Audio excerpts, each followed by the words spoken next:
Chia ai cười ác quyết vì tôi ai đang sống tiếng ngọc của bạn nào xem theo đau của các cha từ cả em hạ sân quân cũ đầu tới đây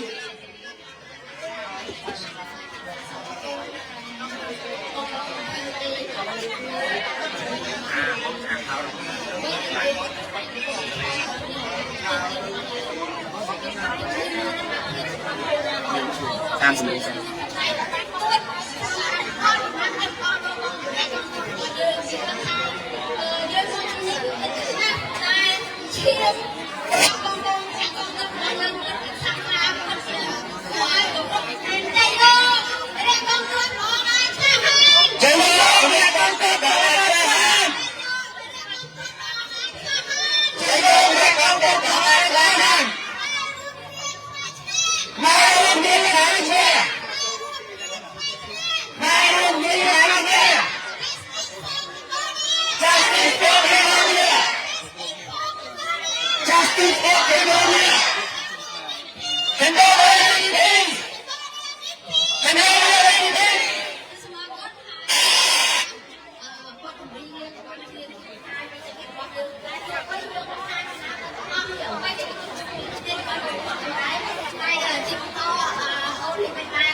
Justice for Cambodia! Justice for Cambodia! Cambodia need peace! Cambodia need peace! Cambodia need peace! Cambodia need peace!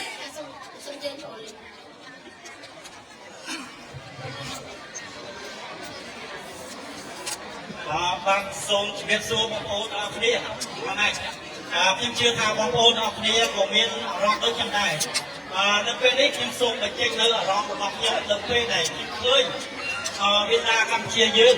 គាត់រងទុក្ខវេទនាដោយស្រូវថៃស្ទាបពៀននៅលើប្រទេសយើងខ្ញុំសែនរំភើបពេលថ្ងៃពេលដែលខ្ញុំឃើញគេបាញ់មកលើប្រាសាទបុរាណរបស់ដូនតាយើងខ្ញុំអង្គុយមើលវីដេអូនឹងទឹកភ្នែករបស់ខ្ញុំក្នុងស្រុកហូរមកបានដល់ខ្លួនបងប្អូនខ្ញុំជឿថាបងប្អូនទាំងអស់គ្នាក៏មានអារម្មណ៍ដូចជាខ្ញុំដែរយើងអាចស្ដាប់បានប៉ុន្តែទឹកដីរបស់យើងមិនអាចបាត់បានទេប្រាសាទបុរាណដ៏មហាសាលរបស់ដូនតារបស់យើងទោះបីខូចខាតយើងមិនអាចជួយធ្វើឡើងបានផងអត់មានតម្លៃដូចអ្វីដែលជាបន្ទុកបុរាណរបស់មនុស្សជាតិនៅលើពិភពលោកដែរដូច្នេះខ្ញុំក៏ជឿថាបងប្អូនមានការជួយចាប់ដូចគ្នាដូចខ្ញុំដែរដូច្នេះយើងសូមប្រែស្រាយពីការជិះចាប់ទឹកដែលយើងហូរនេះឲ្យคล้ายទៅជាកម្លាំងសាមគ្គីមួយខ្មែរទាំងអស់គឺខ្មែរសម្លេងតែមួយគ្រប់មាននៃការនយោបាយទៅពេលនេះយើងគួរតែសម្ដែងយើងរួមខ្មែរជាបេះដូងតែមួយដើម្បីប្រឈមនឹងសត្រូវតែមួយរបស់យើងគឺថៃដែលកំពុងតែឈានពីមរតកដីរបស់ខ្មែរយើងខ្ញុំជឿថាព្រលឹងខ្មែររបស់យើងមិនសាបសូន្យទេបងប្អូនថ្ងៃនេះគឺជាសក្ខីភាពមួយដែលខ្ញុំកាន់តែរៀបអានថាព្រលឹងខ្មែរមិនសាបសូន្យទេគឺដោយសារបងប្អូនគ្រប់ទិសទីទាំងអស់ជាពិសេសគឺថ្ងៃនេះបងប្អូនអញ្ជើញមកចូលរួមនៅពេលនេះគឺជាសក្ខីភាពមួយថាព្រលឹងរបស់ជាតិខ្មែរយើងមិនសាបសូន្យឡើយបងប្អូនទាំងអស់គ្នាយើងមកពេលនេះគឺយើងស្វែងរកនៅបេះដូងជាតិនិយមរបស់យើងមកជួបជុំគ្នាគឺដើម្បីស្រែកយំដើម្បីខ្លាយអង្គការស្រែកយំរបស់យើងនេះគឺជាសម្លេងមួយទៅដល់អន្តរជាតិដើម្បីគេជួយយើងដើម្បីឲ្យគេជួយយើងរួមតាមតែយើងជាខ្មែរយើងជួយយើងសិនដូច្នេះបងប្អូនដែលចូលមកពេលនេះនេះគឺជាកម្មវិធីរបស់បងប្អូនហើយបងប្អូនគឺបានពើហ្នឹងហើយខ្ញុំក៏សូមលើកពីថាបងប្អូននៅគ្រប់ប្រទេសដើម្បីនាងអត់សូមអញ្ជើញធ្វើដល់ប្រទេសខ្មែរគ្មានអ្វីប បរទេសគេចង់ជួយយើងមុនត្រាតែយើងជាប្រទេសសម័យជាប្រជាជនជាប្រជាជនខ្លួនយើងនឹងគេទៅកាប់ឈើឡើងដើម្បីរួមគ្នាពេលនេះគឺជាពេលដែលយើងត្រូវអបអរសាទរខ្មែរទាំងអស់គ្នាគឺខ្មែរតែមួយគឺដើម្បីជាតិយើងដូច្នេះខ្ញុំមកទៀតខ្ញុំសូមអរគុណបងប្អូនដែលមានអត់នៅពេលនេះគឺដល់ដីគោរពរបស់ខ្ញុំជាទីបំផុតខ្ញុំក៏សប្បាយចិត្តខ្មែរបងប្អូនខ្ញុំទៅទៀតនេះបងប្អូនយើងនៅក្នុងសម័យនេះសម្រាប់ឲ្យតែយើងមានបងប្អូនយើងđangមកluônនៅក្នុងក្រៅនេះយើងស្ដែកជាសម្លេងយើងគិតឡើងមិនមានកម្មវិធីរបបដល់ឆ្នាំ8ខែយើងអត់មានមកតែយើងនៅក្នុងឆ្នាំ8ស្ដែកទេយើងនៅមកវេទនានៅក្នុងរបបបងប្អូនដូច្នេះយើងជឿជាក់ថាពីមួយថ្ងៃទៅមួយថ្ងៃប្រវត្តិខ្មែរយើងកាន់តែរឹងមាំកាន់តែនេះគឺបងថាគឺថាដើម្បីជួយជាតិយើងផងខ្ញុំដំណើរតែឲ្យខ្ញុំទៅសូមចិត្តពីបេះដូងរបស់ខ្ញុំអរគុណដល់បងប្អូនដែលបានជើញមកផងនេះដូច្នេះសូមបងប្អូនថាចិត្តខ្លួនឯងគឺសូមចិត្តតែផងគ្នាជួយឆ្លៃគ្នាថាសម្រាប់ចិត្តរបស់គ្នាផងគ្នាសូមអរគុណចាំមើលយកអត់មានតែមួយថ្ងៃថ្មីរំលឹកយើងនឹងតែធ្វើការចង់បានគ្រប់គ្នាដែលមកចេញមកនៅទីនេះគឺចង់បានតែមួយទេសំរាប់ប្រទេសរបស់យើងត្រូវការឲ្យយកមកឈ្មោះមានប្រទេសរបស់ខ្លួនដែរប្រទេសទេបងប្អូនហើយមកស្ទុកតបណាហើយស្ទុកតបណាហើយស្ទុកតបណា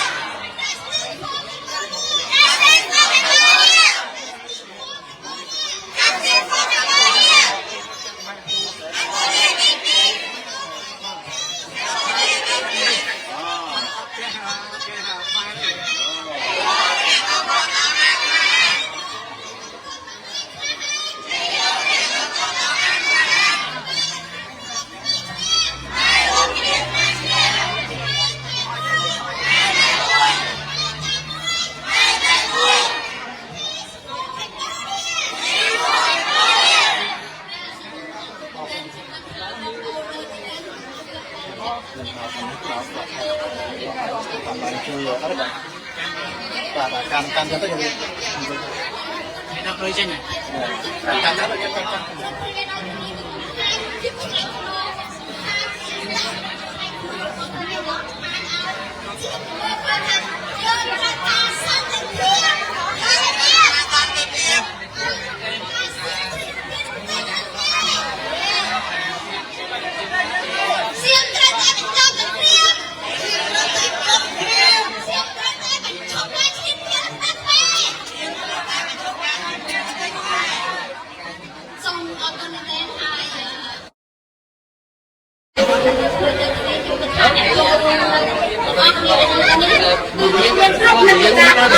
បាទលោកនាងទទួលត្រីឥឡូវនេះខ្ញុំសូមអរគុណមែនទែនចំពោះការតាមដានរបស់លោកនាងតាំងពីដើមមកចំពោះការធ្វើកតកម្មរបស់ពលរដ្ឋខ្មែរអ៊ីស្រាអែលហើយយើងកំពុងតែផ្សាយផ្ទាល់នៅលើទូរទស្សន៍ការទំព័រ Facebook របស់ទូរទស្សន៍អ៊ីស្រាអែលនេះបាទឥឡូវនេះខ្ញុំសូមអនុញ្ញាតបញ្ចប់ការផ្សាយផ្ទាល់តែប៉ុណ្ណេះហើយយើងក៏នឹងផ្សាយជាវីដេអូបន្ថែមទៀតដែលក្រុមការងាររបស់យើងនឹងផលិតវីដេអូទាក់ទងទៅនឹងការធ្វើកតកម្មនេះហើយយើងនឹងបង្ហោះនៅក្នុងបណ្ដាញសង្គមរបស់ទូរទស្សន៍អាស៊ីសេរីដូច្នេះសូមរំលឹកបន្តចូលរួមតាមដានទូរទស្សន៍អាស៊ីសេរីបាទទាក់ទងទៅនឹងការធ្វើកតកម្មនិងព័ត៌មានផ្សេងៗជាពិសេសក្នុងពេលដែលយុទ្ធថៃបន្តឈ្មោះជាប្រទេសកម្ពុជានេះបាទយើងនឹងបន្តផ្តល់ព័ត៌មានថ្មីព័ត៌មានផ្សេងៗជាបន្តបន្ទាប់បាទទាក់ទងទៅនឹងបញ្ហានៅកម្ពុជាយើងដែលពលរដ្ឋខ្មែរដែលអាចធ្វើចង់ដល់បាទដូច្នេះខ្ញុំសូមបញ្ចប់ការផ្សាយផ្ទាល់នៅទូរទស្សន៍អាស៊ីសេរីក្នុងថ្ងៃនេះបាទសូមអរគុណនិងសូមជម្រាបលា